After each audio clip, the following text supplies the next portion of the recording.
This screencast is going to show you how to use Illustrator to design something for the laser cutter. First thing you need to do is open Illustrator by going to the Start menu and typing in ILL until Adobe Illustrator shows up. Should then open the program. When it opens, it starts without any kind of an artboard. And the artboard is just your working space when you're working with Illustrator. So if it opens and there's nothing for you to work with, you want to create a new file. And as you're creating it, put your name and laser project so that you know what it is. You want one artboard, and the largest size that you can use for this project is 4 inches by 4 inches. So you can set it to that. You can make it smaller if you want to. Even if your artboard is 4 by 4, but your project is smaller, that's not going to make a difference. You just want to have at least enough space to work with.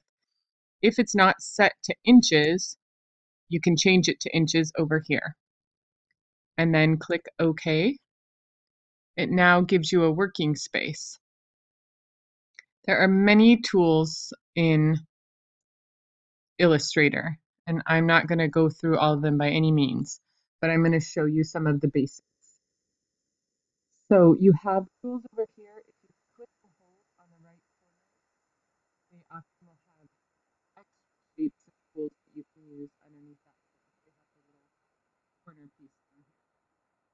So one thing you can do is start with some sort of a shape.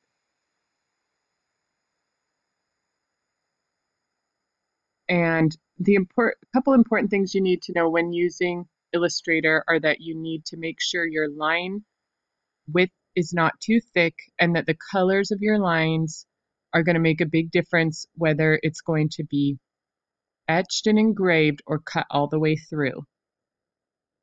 So I'm going to choose this black filled arrow. That's my selection tool. It allows me to move things around, allows me to select them. And I'm going to go up here to where it says stroke. This stroke is set to 1 point.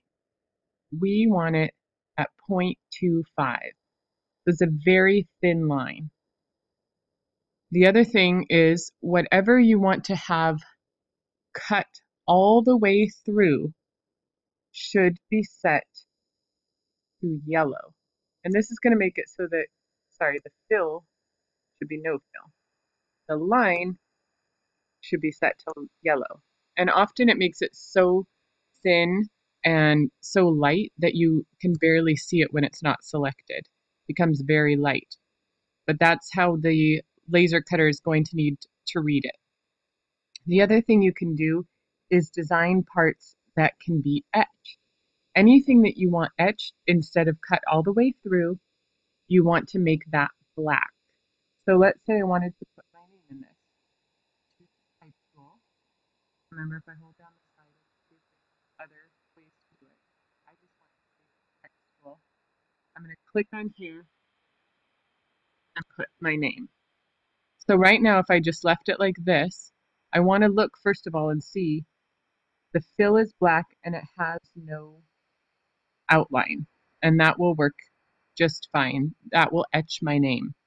It also gives me windows over to the right to allow me to make some changes. So I have different fonts on here that I can choose. And I can change the size so that it's larger.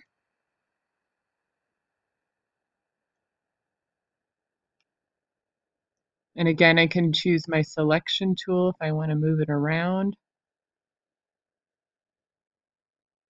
And I can still change the size of everything on here if I want to.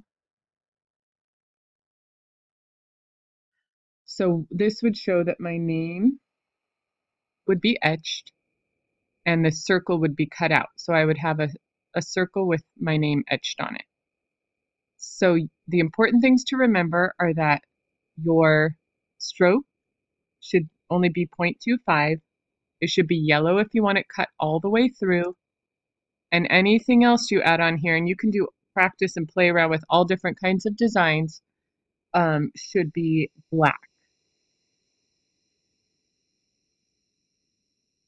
And then when you save it, File, Save As. For right now, I'm just going to have you save it into your H drive. And later I'll show you how to save it so that I can get to it and print it. So right now you're just going to go to Computer and find your H drive. And that's it.